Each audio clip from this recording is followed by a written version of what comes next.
नमस्कार साथियों, स्वागत है आपका आपके अपने YouTube चैनल DS ऑफिशियल शिक्षा में। तो दोस्तों, अर्थव्यवस्था के क्रम में आज हम लोग हैप्पीनेस इंडेक्स और उनसे जुड़ी हुई जितने भी अर्थव्यवस्था के विकास में या मानव के विकास में जो मूलभूत आवश्यकताएं हैं उनके बारे में देखेंगे। तो आइए आज के क्लास की शुरुआत करते हैं। तो साथियों, खुशहाली के विषय में अर्थशास्त्रियों ने अपने हमेशा से आज तक यह पैमाना तय नहीं किया जा सका है कि खुशहाली है क्या और इनको किन अर्थों में स्पष्ट किया जा सकता है। खुशहाली के लिए हमें जो है कई अर्थशास्त्रियों ने कुछ पैमाने लिए, जिससे कुछ गरीबों अमीरों के बीच का फ़र्क दिखाया गया।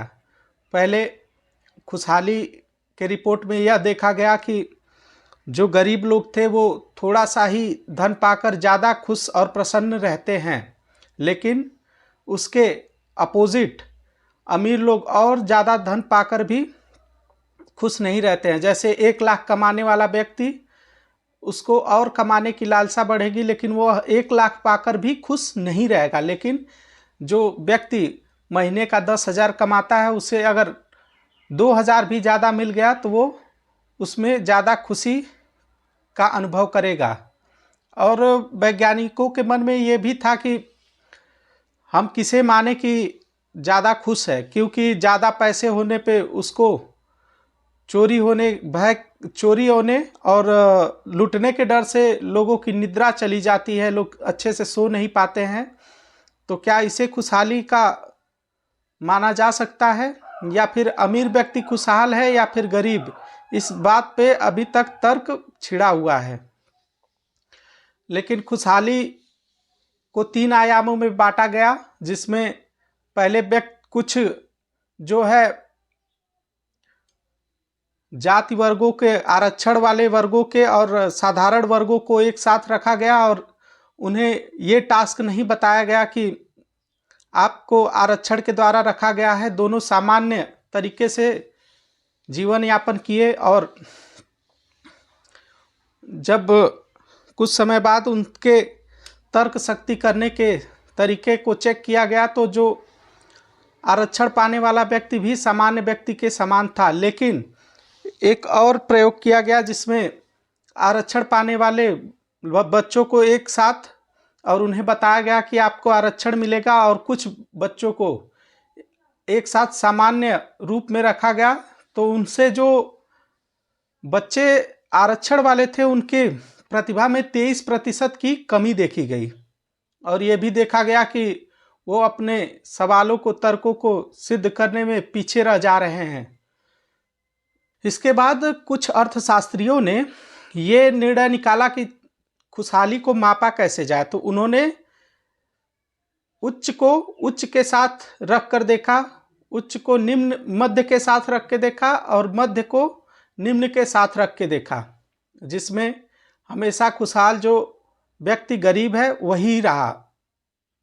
और वैश्विक परिधि पे एक विवाद का विषय छिड़ा हुआ है कि क्या गरीब व्यक्तियों का जो हक है वो अमीर व्यक्ति, पैसे वाले व्यक्ति खा रहे हैं, क्योंकि जीवन जीने की जो एक प्रत्याशा होती है उसमें प्रत्येक व्यक्ति को अपना जीवन अच्छे से जीने का हक है। लेकिन गरीब व्यक्तियों को कम संसाधन की वजह से वह पीछे रह जाते हैं, और अमीर व्यक्ति ज़्यादा से ज़्यादा संसाधन का उपभोग करके अपने पर्यावरण, वातावरण को भी नुकसान पहुंचाते हैं, जिससे उनके जीवन, गरीबों के जीवन में इसका गलत प्रभाव पड़ता है।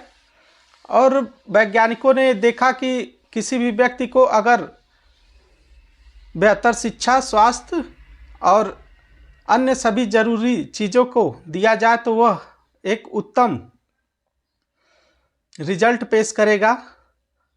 इन सभी कारणों को देखते हुए जो है विकास के दर को देखा गया। भारत जो है हैप्पीनेस इंडेक्स में बहुत ही पीछे चलता हुआ जा रहा है। यह 2016 से गिरता हुआ चला जा रहा है, और यह पिछले दशक से 1.2% नीचे गिरा है, जो भारत के लिए बहुत ही दुख का कारण है। जो विकासशील भारत की एक परिकल्पना है, उसके लिए यह एक बहुत ही भद्दा मजाक है।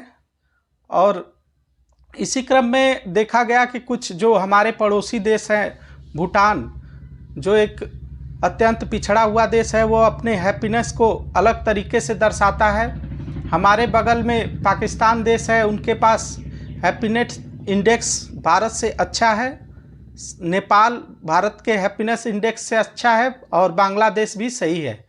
लेकिन वही अमेरिका, रूस, भारत जैसे देश काफ़ी पिछड़े स्तर पे चल रहे हैं, जिसमें कारण माना जाता है नशाखोरी, गलत चीज़ों का सेवन करना और उससे व्यसन में लाना, जिससे कि स्वास्थ्य खराब हो रहा है और व्यक्ति के जीवन की प्रत्याशा को कम कर रहा है। तो अर्थव्यवस्था में आइए देखते हैं। आर्थिक मापदंडों द्वारा अस्थिरांकों में बढ़ोतरी को आर्थिक वृद्धि कहा जाता है। यह किसी व्यक्ति, किसी अर्थव्यवस्था या पूरे विश्व पर इस्तेमाल कर सकते हैं। इसके अहम घटक गुणात्मक हैं। इसे दर्शाने के लिए सभी मापदंडों का इस्तेमाल किया जा सकता है। इस दशक के दौरान खाद्यान्न उत्पादन वृद्धि को मापा जा सकता है। किसी अर्थव्यवस्था में सड़क नेटवर्क में एक दशक में या फिर किसी समय अंतराल में उसकी वृद्धि का पता चला, लंबाई से उसकी वृद्धि का पता चला। तो हम देख सकते हैं कि अर्थव्यवस्था की विकास को मापने के लिए हम लोग सड़कों को देखते हैं, वहाँ के जीवन यापन को देखते हैं। लेकिन क्या ये सत्य है कि उचित सड़कें, अच्छे पैसे और ज़्यादा से ज़्यादा संसाधन होने के बाद भी व्यक्ति पूर्ण रूप से सुखी है? यह एक तर्क का विषय आज भी बना हुआ है। विकास, वृद्धि और ग्रोथ, ये तीनों चीज़ 1960 के दशक तक एक साथ नहीं देखी जाती थी। और आइए देखते हैं कि किसी अर्थव्यवस्था में हुई विधि का आकलन कुल उत्पादन के मूल्य में लगाया जा सकता है। इसके किसी समय अंतराल में प्रति व्यक्ति आय में हुई वृद्धि का पता किया जाता, अर्थात आर्थिक वृद्धि मात्रात्मक प्रगति कर सकती है। आर्थिक वृद्धि दर मापने के लिए वृद्धि में अंतर प्रतिशत का निकाला जाना आवश्यक है। उदाहरण के लिए 100 किलो चीनी का उत्पादन किसी फैक्ट्री द्वारा किया जाता है। अगले महीने उसने 112 किलो किया, तो इसमें 12% की वृद्धि दर्ज की जाती है। फिर 1950 के दशक तक कोई भी वृद्धि और विकास को अलग अलग पहचानने में नाकाम था, क्योंकि 1960 के दशक तक और उसके बाद इसमें अंतर समझा जाने लगा। तो जैसा हमने बताया 1960 के दशक तक इसमें अंतर लोग महसूस करने लगे कि हाँ, इसमें अंतर हो सकता है।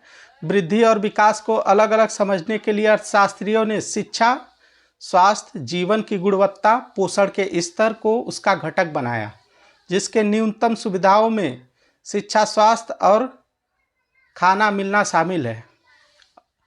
तो अर्थशास्त्रियों ने देखा कि किसी भी व्यक्ति को कम से कम उत्तम भोजन, शिक्षा, स्वास्थ्य मिलना अति आवश्यक है। जिसके बाद भारत में शिक्षा का जो पहले ब्रिटिश औपनिवेशिक शासन के दौरान भारत में शिक्षा का स्तर केवल 17% था, लेकिन उसके बाद हुए सुधारों से यह 1970-80 के दशक तक 47% पहुँच गया, जो काफ़ी बड़ा अंतर था। भारतीयों को अनपढ़ बनाने में और ब्रिटिश शासन अपने ब्रिटिश क्षेत्र को अधिक मजबूत करने के लिए भारत का शोषण करती रही और उनके अर्थव्यवस्थाओं को हानि पहुंचाती रही। यह भारतीयों के लिए बहुत ही बुरा समय था, जब भारतीयों का शोषण किया जा रहा था।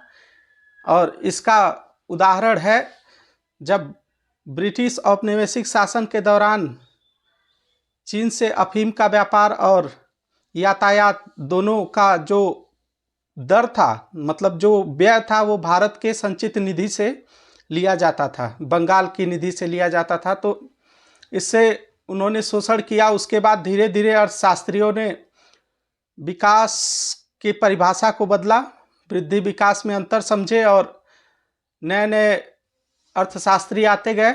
बाद के समय में पाकिस्तानी अर्थशास्त्री ने 1975 ईस्वी में एक अवधारणा पेश की इसके अनुसार समृद्धि से खुशहाली नहीं पाई जा सकती, इसमें अंतर है, और इसे उन्होंने सर्वप्रथम समझाया था। इसके बाद अन्य देशों के अर्थशास्त्रियों ने इस पर ध्यान दिया और इस पे बहुत सारी चर्चाएं हुई, जिसके बाद